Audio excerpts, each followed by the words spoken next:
బులెటిన్లో మరో breaking news చూస్తున్నాం. ఆంధ్రప్రదేశ్ రాష్ట్రంలో సంచలనంగా మారిన లిక్కర్ స్కామ్ కేసు నిందితుల జ్యుడిషియల్ రిమాండ్ నిందితులకు బిగ్ షాక్ తగిలింది.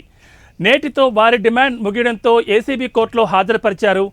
ఈ క్రమంలో ఈ నెల 17 వరకు వారి కస్టోడియల్ రిమాండ్ కోర్టు పొడిగించింది.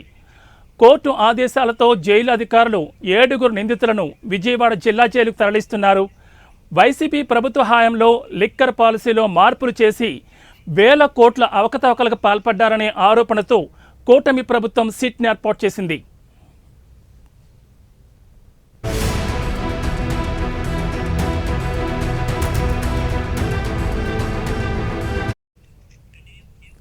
దీంతో విచారణ చేపట్టిన సిట్ అధికారులు ఈ కేసులో కసిరెడ్డి రాజశేఖర్ రెడ్డి, సజ్జల శ్రీధర్ రెడ్డి, చాణక్య, దిలీప్, బాలాజీ, గోవిందప్ప, కృష్ణమోహన్ రెడ్డి, ధనుంజయ రెడ్లను అరెస్ట్ చేసింది.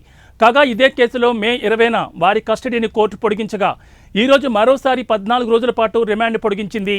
దీంతో 7 నిందితులు ఈ నెల 17 వరకు జైల్లోనే ఉండనున్నారు.